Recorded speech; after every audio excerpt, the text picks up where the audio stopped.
देखो आज हम पढ़ते हैं चौहान वंश या चाहमान वंश।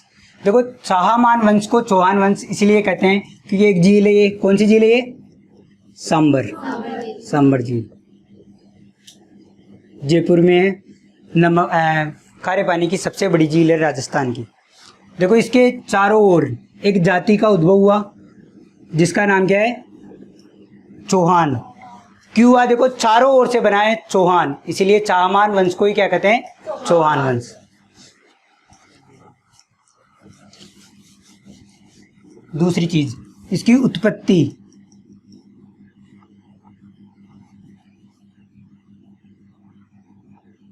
उत्पत्ति स्थल कौन सा? उत्पत्ति स्थल सपादलक्ष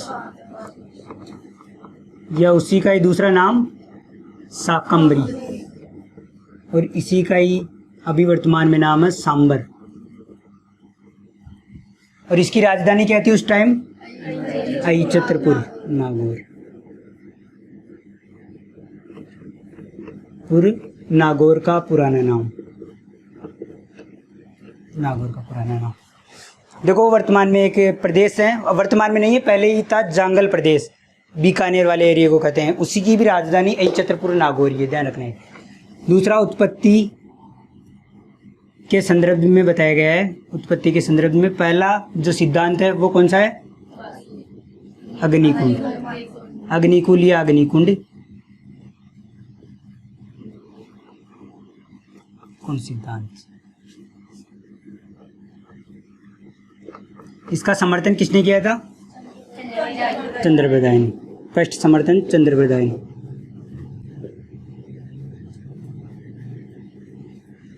इसकी किताब का क्या नाम है? पुस्तक का नाम पृथ्वीराज रासो।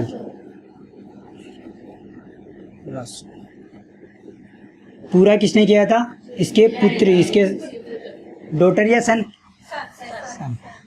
क्या नाम था इसका? जलन। उसने किया था, इसके पुत्र ने, जलन ने पृथ्वीराज रासो को पूर्ण किया था। ध्यान रखना ये पिंगल भाषा में है। पिंगल, डिंगल पिंगल होता है ना, पिंगल भाषा में।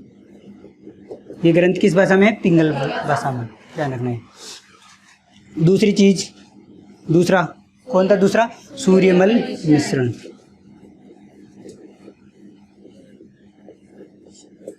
कहाँ के थे? बूंदी के। किस राजा के समकालीन थे? किसके दरबारी कवि थे? राम सिंह, बूंदी के राजा राम सिंह, इसके समकालीन से इसके दरबारी कवि थे। दूसरा सूर्यमल मिश्रण ने कौन सी दो किताबें लिखी थी? वीर सतसई, सतसई और वंश भास्कर। वंश भास्कर ये इंपॉर्टेंट है, वंश भास्कर के। वीर सतसई, वंश भास्कर। वीर सतसई में क्या लिखा हुआ है? 1857 की क्रांति से रिलेटेड कि 1857 की क्रांति में इन्होंने बहुत ही मोटिवेट भाषण दिया था, इसलिए। और दूसरा नेक्स्ट इसमें क्या है? इसे क्या कहते हैं? सूर्यमल मिश्रण को राज्य कवि, राजस्थान के राज्य कवि सूर्यमल मिश्रण। और राम सिंह के टाइम में क्या हुआ था? सर्वप्रथम सती प्रथा पर रोक लगाई थी उसने। कब? 1822 में, 1822 में सती प्रथा पर रोक लगाने वाले प्रथम रियासत कौन सी थी? बूंदी, 1822 में। तीसरा कौन था? मूणोत नैण सिंह, मूणोत नैण सिंह। कहाँ के थे? मारवाड़ के। अब मारवाड़ के होंगे तो इनकी किताब में एक नाम है, देखो दो किताबें थी इनकी। कौन कौन सी? नैणसीरी ख्यात, नैणसीरी ख्यात, और दूसरी मारवाड़ा परगनारी विगत, परगनारी विगत। दो किताबें थी। इसी का ही दूसरा नाम है गांवोरी ख्यात, गांवारी ख्यात, क्योंकि इसमें मारवाड़ के छोटे छोटे गांवों का वर्णन भी है। ध्यान रखना, मारवाड़ी ख्यात भी, और इसी का दूसरा नाम मारवाड़ी परगनारी ख्यात या फिर गांवरी ख्यात भी कहते हैं। मारवाड़ी परगनारी विगत, कोई परगना कहते हैं छोटा सा एरिया, यानी जैसे जोधपुर के छोटे छोटे जो एरिया होते हैं उसे कहते हैं परगना। नैणसीरी ख्यात किसके समकालीन थे? जसवंत सिंह के, मारवाड़ के राजा थे जसवंत सिंह, उसके समकालीन थे, यानी उसके दरबारी कवि थे। जसवंत सिंह के। ये इसके मित्र जैसे ही थे, जसवंत सिंह और मूणोत नैणसी। ध्यान रखना, जसवंत सिंह और मूणोत नैणसी मित्र जैसे ही थे। जसवंत सिंह वही जसवंत सिंह है जो जिस एक राजा हुआ करते थे मुगल में, औरंगजेब। औरंगजेब ने जसवंत सिंह को शिवाजी के दमन के लिए भेजा था। औरंगजेब ने जसवंत सिंह को शिवाजी के दमन के लिए भेजा था। दो राजा थे, एक तो जसवंत सिंह और एक मिर्जा राजा जय सिंह। पढ़ा होगा आपने पुरंदर की संधि 1665 उसमें। तो औरंगजेब ने किसको भेजा था? जसवंत सिंह को। उसी टाइम ये अपने साथ ले गए थे मूणोत नैणसी को, और मूणोत नैणसी को जसवंत सिंह अपने पास यानी साथ ही रखते थे हमेशा ही। लेकिन कुछ कारणवश जसवंत सिंह ने एक आरोप लगा दिया था मूणोत नैणसी पर कि तुमने मेरे पैसे खा गया, तू मेरे। किसने आरोप लगाया? जसवंत सिंह ने मूणोत नैणसी पर। दोनों मित्री थे एक, लेकिन फिर भी इन्होंने आरोप लगा दिया इस राजा ने किस पर? मूणोत नैणसी पर, कि तू मेरे पैसे खा गया। इसके कारण जसवंत सिंह ने मूणोत नैणसी और इसके एक भाई है सुंदरदास, उन दोनों को औरंगाबाद जेल में बंदी बनवा दिया था इसने, जसवंत सिंह ने। लास्ट में जसवंत सिंह ने बंदी बनाकर जो सैनिक थे उनको आदेश दिया है कि तुम क्या करो, इनको जो हथकड़ियाँ डाल के कहाँ लेके आना है? मारवाड़ में। किसने कहा? जसवंत सिंह ने मूणोत नैणसी के लिए। बाद में क्या हुआ कि मूणोत नैणसी और जो सुंदरदास था उनके भाई, उन दोनों ने कटार ली और दोनों एक दूसरे की हत्या कर दी, मूणोत नैणसी और इसके भाई ने, क्योंकि हमें ऐसा दाग बर्दाश्त नहीं हुआ इनसे। दो किताबें लिखी थी, नैणसी रिक्यात और मारवाड़ी परगना विगत। बहुत ही फेमस किताबें हैं। किसने? इतिहासकार कहते हैं इनके बारे में कि ये इतने प्रसिद्ध थे कि अगर थोड़े दिन के लिए और जिंदा रहते तो शायद राजस्थान के इतिहास जो वर्णन है वो और एक्स्ट्रा होता। ठीक, समझ में आ गया?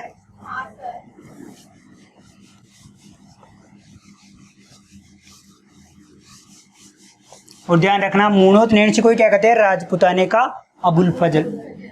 राजपुताने का अबुल फजल। अबुल फजल किसके दरबारी कवि थे?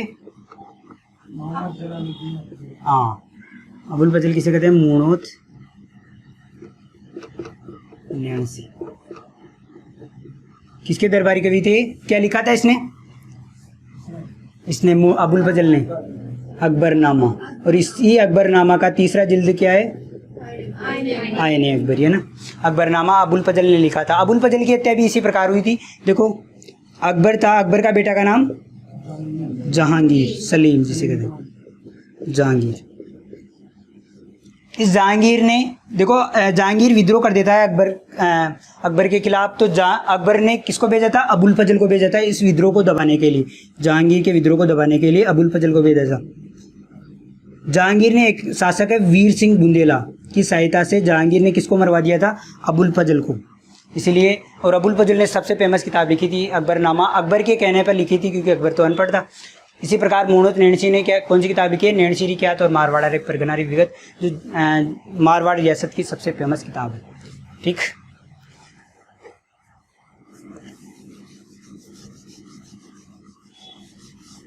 दूसरा सिद्धांत कौन सा आता है? कौन सा? ब्राह्मण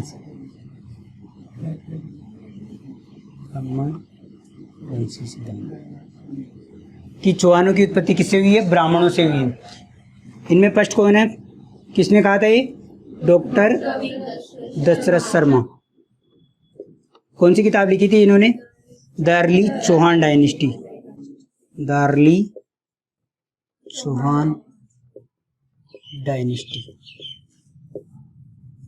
द अर्ली चौहान डायनेस्टी पूछा गया है। ये द अर्ली चौहान डायनेस्टी किसकी कविता, किसकी पुस्तक है? तो दशरथ शर्मा की। दूसरा डॉक्टर गोपीनाथ शर्मा। और तीसरा बिजोलिया शिलालेख। कब बना था ये? 1170 में। क्या लिखा हुआ है इस पर? विप्रश्री वत्स गोत्री बूथ। इससे क्या पता चलता है कि बिजोलिया शिलालेखों के अनुसार जो चौहान वंशों की उत्पत्ति है वो ब्राह्मणों से हुई है, बिजोलिया शिलालेख। और बिजोलिया शिलालेख के अनुसार सांबर झील का निर्माण किसने किया था? वासुदेव ने। ठीक, देखो इसमें कुछ नाम भी लिखे हुए हैं, जैसे श्रीमाल, पुराना नाम है बीनमाल का, बीनमाल जालोर में पड़ता है, बीनमाल जालोर। और जालोर का नाम मिलता है जाबिलपुर। बीनमाल जो बीनमाल में कवि माघ हुआ करते थे, कवि माघ जिसने लिखा था, क्या लिखा था कवि माघ ने? पढ़ा होगा आपने हिंदी में शायद छोटी क्लास में, बताना आप।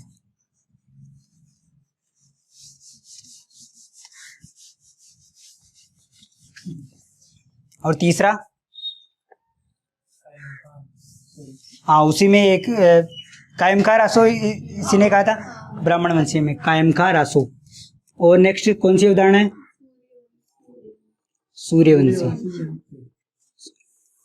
भगवान राम अपने आप को क्या मानते थे? सूर्यवंशी। सूर्यवंशी उन्हीं के वंशज मानते हैं कि भगवान राम के वंशज। कौन है?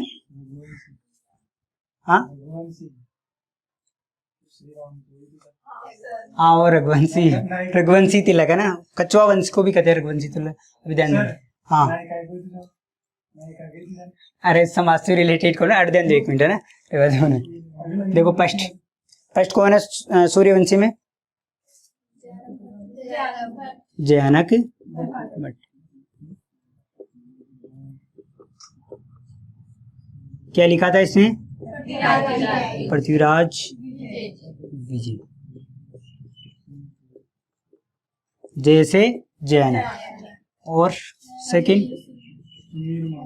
अमीर महाकाव्य। देखो इसको अमीर महाकाव्य के लेखक नैनचंद सूरी। सूरी जैन धर्म से रिलेटेड है, जैन मुनि थे। अमीर महाकाव्य के नैनचंद सूरी।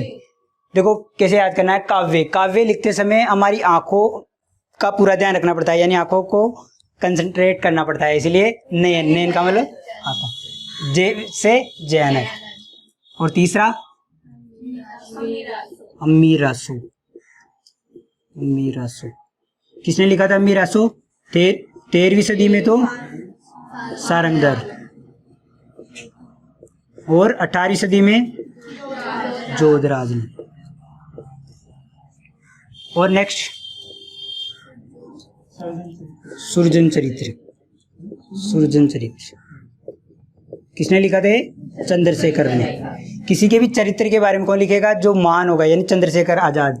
वो आजाद नहीं, लेकिन ये दूसरा है चंद्रशेखर, याद करने की ट्रिक है वो, है ना। और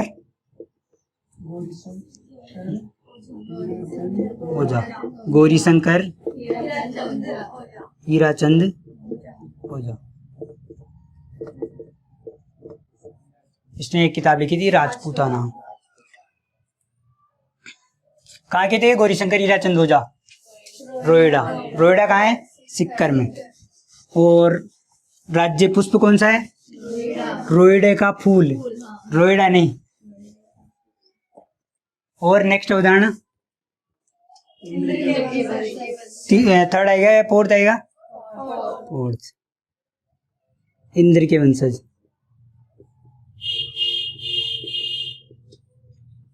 इंद्र के वंशज किसमें लिखा हुआ? इंद्र के वंशज है रायपाल के सेवाड़ी अभिलेख में। कहाँ का ये? पाली का। ध्यान रखना, अभिलेख लिखाने का श्रेय सर्वप्रथम भारत में किसको जाता है? भारत में अभिलेख लिखाने का श्रेय सर्वप्रथम शिलालेख, या शिलालेख कह सकते हो, शिलालेख लिखाने का श्रेय सम्राट अशोक को। ध्यान रखना, सम्राट अशोक को। सर्वप्रथम अभिलेख पहले नहीं लिखा करते थे, सर्वप्रथम अभिलेख सम्राट अशोक के टाइम, चंद्रगुप्त के हाँ शाबाश। और नेक्स्ट विदेशी मत। विदेशी मत में फर्स्ट कौन है? Colonel James Tod. क्या कहते हैं इसे? राजस्थान के इतिहास के पितामह। 2 किताबें लिखी थी इसने, क्या नाम है उसका? Analysis and antiquities of Rajasthan. और second travels in central and western Rajput state of India, Rajasthan. ये तीसरा है, ये फर्स्ट पर ये कब लिखा था? 1829 में प्रकाशित हुआ था। ये 3 साल बाद, 3 ही हो गया, 3 1832 में, और 3 साल बाद ही मृत्यु हो गई थी 1835 में। किसकी? कर्नल जेम्स टोड की। जन्म कहाँ हुआ था? जो जन्म स्कॉटलैंड में हुआ था, जन्म स्कॉटलैंड में। जो कर्नल जेम्स टोड है उसको क्या कहते हैं? राजस्थान के इतिहास के पितामह। सर्वप्रथम राजस्थान शब्द का प्रयोग किसने किया था? कर्नल जेम्स टोड ने। किस पुस्तक में? Analysis and antiquities of Rajasthan 1829 में। ध्यान रखना है, इसे क्या कहते हैं? घोड़े वाले बाबा, घोड़े वाले बाबा। ध्यान रखना है, इतिहास लेखन में सबसे ज्यादा त्रुटि इसी ने की थी, क्योंकि इसके एक गुरुजी थे, क्या नाम था उसका? यति ज्ञानचंद।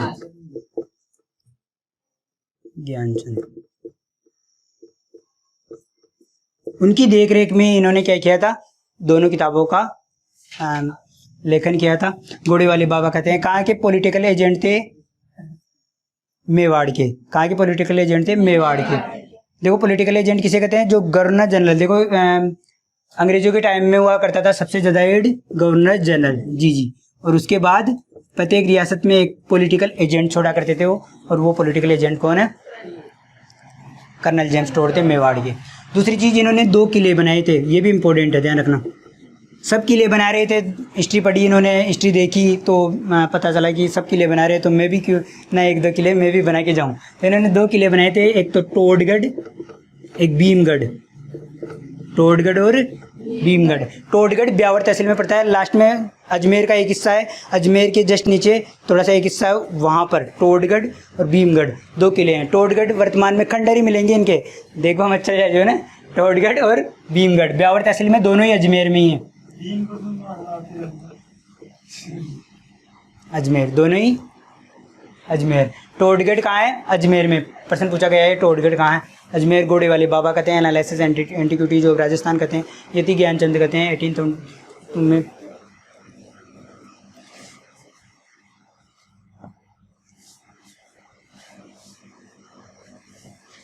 देखो इसने एक त्रुटि की थी, इसने एक शिलालेख था, मिटा दूं?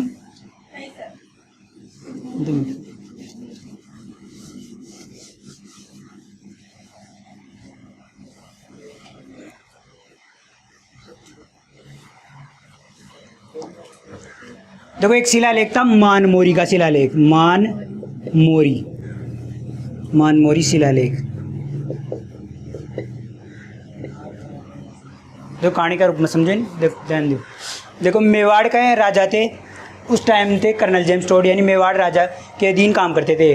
कर्नल जेम्स टोड पहले सब रियासतों ने अधीनता स्वीकार कर ली थी मेवाड़ के अलावा, तो मेवाड़ को जो राजा थे उनको समझाने के लिए कर्नल जेम्स टोड को भेजा गया था वहाँ पर मेवाड़ में। तो उन राजा ने बोला कि मैं अंग्रेजों की अधीनता तो स्वीकार कर लूँगा, लेकिन तब जब आपको क्या बनाया जाए? पीए, पॉलिटिकल एजेंट। तो कर्नल जेम्स टोड को पीए बना दिया गया और मेवाड़ को किसके अधीन कर लिया गया? अंग्रेजों के अधीन। तो कर्नल जेम्स टोड किसके पीए थे? मेवाड़ रियासत के। फिर इन्होंने बाद में क्या किया? इतिहास लेखन का कार्य किया और 2 किताबें प्रकाशित की है ना। अंग्रेज यानी वो इंग्लैंड जाकर ही प्रकाशित की, यहाँ पर नहीं की थी इन्होंने, लंदन में, है ना। और कर्नल जेम्स टोड देखो जो चित्तौड़गढ़ है, चित्तौड़गढ़ किले का निर्माण किसने किया था? चित्रांगद मौर्य ने। ध्यान रखना, चित्तौड़गढ़ किले का निर्माण किसने किया था? चित्रांगद मौर्य ने। और उसी मौर्य शासक में एक शासक मिलता है मानमोरी, लास्ट में मानमोरी, उसी को हराया था बप्पा रावल ने, जो मेवाड़ का हेड है, यानी मेवाड़ के सर्वप्रथम शासक थे। उस मानमोरी उसने एक शिला लिखाया था, मानमोरी शिलालेख। मानमोरी नहीं, मौर्य था ये, मौर्य वंश का शिलालेख। ये मानमोरी शिलालेख ये कर्नल जेम्स टोड लेके जा रहा था जहाज में, मानमोरी शिलालेख। तो लास्ट में जहाज वाले ने बोला कि इसको आउट करो, वरना क्योंकि शिलालेख क्या होता है? पत्थर से निर्मित और बहुत ही भारी होता है, इसीलिए क्या किया इन्होंने, जो जहाज वाले बोला कि इसको क्या करो, या तो फेंक दो या फिर हाँ, तो फिर क्या किया इन्होंने? मानमोरी शिलालेख को समुद्र में फेंक दिया था। ध्यान रखना है, मानमोरी शिलालेख को समुद्र में किसने फेंका था? कर्नल जेम्स टोड ने। चित्तौड़ से प्राप्त हुआ था ये मानमोरी शिलालेख, लेकिन इसमें जो भी लिखा हुआ था उसने अपनी पुस्तक में लिख दिया था। नेक्स्ट और कर्नल जेम्स टोड ने कहा था कि राजस्थान की धरती में जितने भी युद्ध हुए हैं वो सबके सब युद्ध किसके समान है? थर्मोपोली के समान है। थर्मोपोली यूरोप का सबसे महान जो युद्ध था वो थर्मोपोली था, ध्यान रखना। और इसने बहुत सारी त्रुटि, सबसे ज़्यादा त्रुटि अगर पूछे तो कर्नल जेम्स टोड ने की थी। कर्नल जेम्स टोड ने सबसे ज़्यादा त्रुटि लिखी है और इसको सुधारने का श्रेय जाता है गौरीशंकर हीराचंद ओझा जी। अब नेक्स्ट कौन सा है? दूसरे नंबर का दूसरा कौन समर्थन करता है अंग्रेजों का, यानी विदेशी मत को शख्सियतन? विलियम कुर्क। और तीसरा वीए स्मिथ। फुल नेम क्या है इसका? Went Arthur Smith. और अब कौन सा मत आएगा? चंद्रवंशी। सूर्यवंशी हो गया, चंद्रवंशी। चंद्रवंशी मत में कौन कौन है? पहला आसी शिलालेख। आसी कहाँ है? आसी शिलालेख या अभिलेख हरियाणा में। और दूसरा अचलेश्वर शिलालेख। अचलेश्वर शिलालेख महादेव का मंदिर है, पता चल गया ना कहाँ से? ईश्वर। अचलेश्वर शिलालेख का मंदिर कहाँ है? माउंट आबू सिरोही में। और नेक्स्ट हो गया पूरा।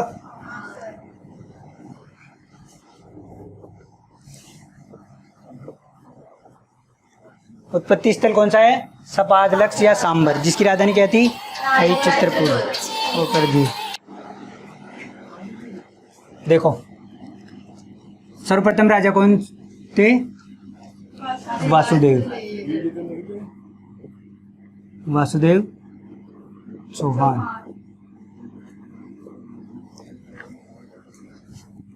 चौहानों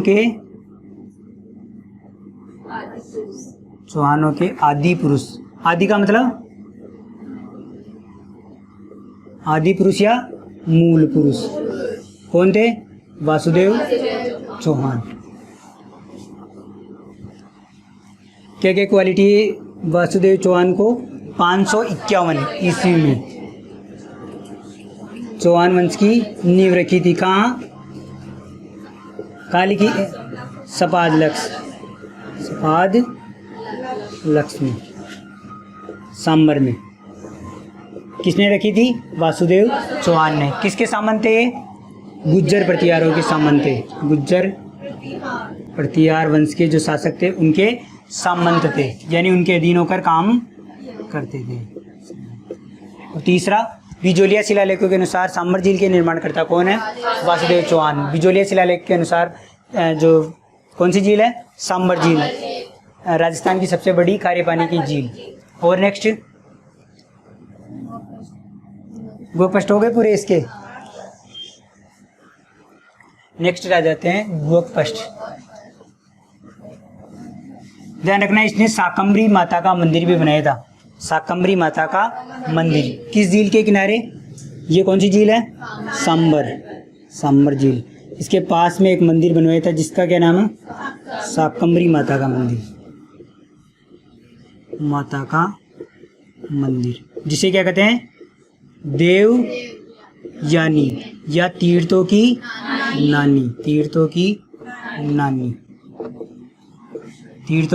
नानी या देवयानी शाकंभरी माता को कहते हैं।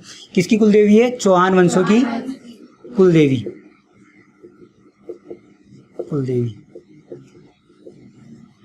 सांबर झील के किनारे शाकंभरी माता का मंदिर।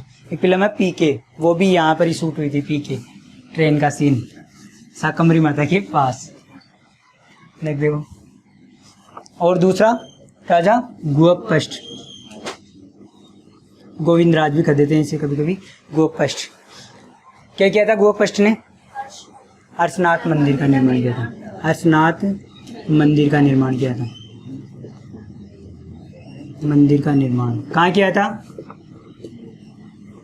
था? रेवासा धाम सिक्कर में।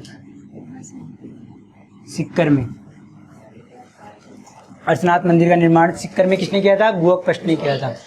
ये चौहानों के आराध्य देव है। चौहानों के आराध्य देव कौन है? अर्शनाथ मंदिर, यानी अर्शनाथ किसको समर्पित है? कौन किसका मंदिर है ये? विष्णु जी का, शंकर जी का, किसका है? किसका है? शंकर भगवान का। किसका मंदिर है? शंकर महादेव जी का। और ये किस शैली में बना हुआ है? महामारू शैली में। महामारू शैली में। देखो मंदिरों के निर्माण की शैली होती है एक महामारू शैली, जिसे ही क्या कहते हैं? गुज्जर प्रतिहार यानी प्रतिहार शैली भी कर देते हैं इसे। प्रतिहार शैली किसे कहते हैं? प्रतिहार शैली जिसके परकोटा ना हो, यानी इस मंदिर के कोई परकोटा नहीं है, लेकिन बाद में इसे क्या कर दिया गया था? औरंगजेब के टाइम तुड़वा दिया गया था। वर्तमान में मंदिर के केवल खंडहर ही बचे हैं। ऊपर एक मंदिर बना हुआ है ना सिक्कर में। एक पहाड़ी है जिसे क्या कहते हैं? अर्श की पहाड़ी। अर्श की पहाड़ी कहाँ है? सिक्कर में। अर्शनाथ की पहाड़ी अलवर में। अर्शनाथ की पहाड़ी अलवर में, अर्श की पहाड़ी सिक्कर में। और नेक्स्ट कौन सा आएगा? चंदनराज। इसकी पत्नी का नाम क्या था? रुद्राणी, जिसका दूसरा नाम आत्मप्रभा। आत्मप्रभा क्या करती थी? ये योग विद्या में निपुण थी, इसलिए प्रतिदिन 1000 दीपक जलाती थी पुष्कर झील में। किसकी आराधना करती थी? महादेव की, क्योंकि पति चाहिए महादेव जैसा। और नेक्स्ट विग्रहराज सेकंड। देखो इससे पहले एक राजा थे वागपति राज। वागपति राज फर्स्ट। हाँ, इसका पुत्र था, बस वो याद नहीं रखना है तुम्हें ना, ये याद रखना वागपति राज। इसका पुत्र को याद रखना है, जिसका क्या नाम था? लक्ष्मण चौहान। इसको याद रखना। इसने एक नाडोल एंड पाली में, नाडोल में चौहान वंशों की नींव रखी थी इसने। हाँ सॉरी, जालोर। नाडोल पाली लिखो, पढ़ लियो नाडोल पाली। हाँ नहीं आना जी नहीं, पहली वागपति राज। आगे नोट लगा लिख लो। लक्ष्मण चौहान ने क्या किया था? अभी रुक जाओ एक मिनट, नाडोल बता दूंगा। नाडोल में चौहान वंशों की नींव रखी थी। नाडोल में चौहान वंश की नींव किसने रखी थी? लक्ष्मण चौहान ने। कहाँ है ये? पाली में है, ध्यान रखना। पाली। लक्ष्मण चौहान ने किसकी नींव रखी थी? नाडोल में चौहान वंशों की नींव किसने? लक्ष्मण चौहान ने। कब? 960 ईसा पूर्व में। ईसा पूर्व ने ईस्वी 960 ईस्वी में। ईसा मसीह का जन्म कब हुआ था? ईसा मसीह का जन्म 0 में। ध्यान रखना, कब हुआ था? 0 में। ईसा मसीह का जन्म कब हुआ था? 0 में। हाँ, ईसा मसीह के पहले BC कहते हैं, ईसा मसीह के बाद में ईस्वी, यानी 0 के पहले BC ब्रिथ इन क्रिस्टस, और बाद में ईस्वी, यानी ये ईसा मसीह से 960 साल बाद में चौहान वंशों की नींव रखी थी नाडोल पाली में। लक्ष्मण चौहान ने किसके पुत्र थे? वागपति राज के पुत्र थे। ध्यान रखना, 960 में। और वासुदेव चौहान ने कब रखी थी? वासुदेव चौहान में 551 में। ध्यान रखना, एक बार प्रश्न आया था RS का था, और एक सेकंड ग्रेड में प्रश्न आया था कि चौहान वंशों की सर्वप्रथम स्थापना कहाँ हुई थी? अजमेर, नागौर। एक तो अजमेर ऑप्शन था, अजमेर, एक नाडोल, और एक कोटा, एक बूंदी। तो ध्यान रखना नाडोल ही होगा। नाडोल अजमेर में बाद में हुई थी, ध्यान रखना। सबसे पहले नाडोल। इसके बाद कौन है? विगराज सेकंड।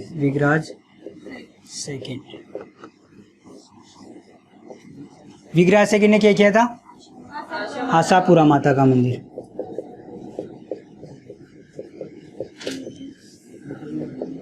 का ये? नाडोल।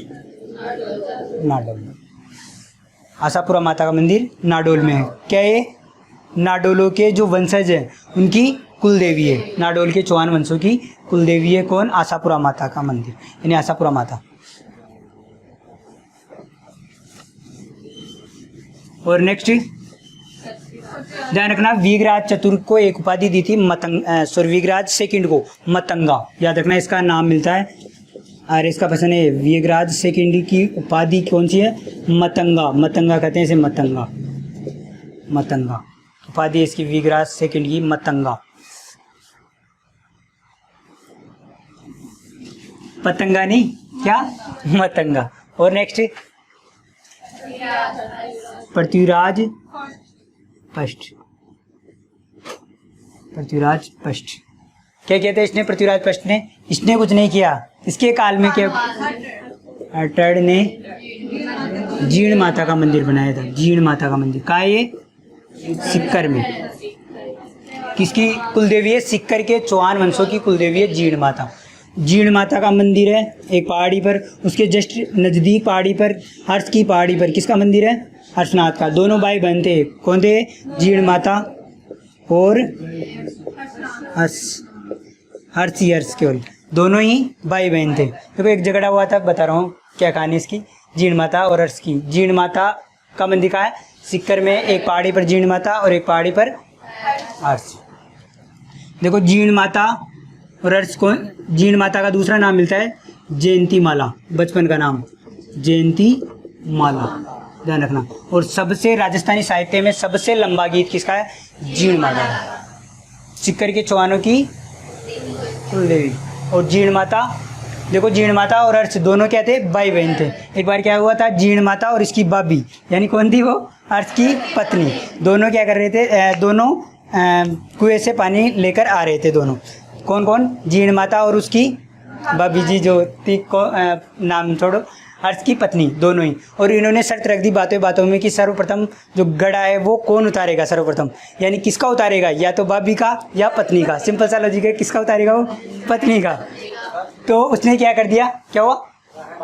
सॉरी, पत्नी का या फिर बहन का। तो फिर किसका उतारेगा वो? पत्नी का।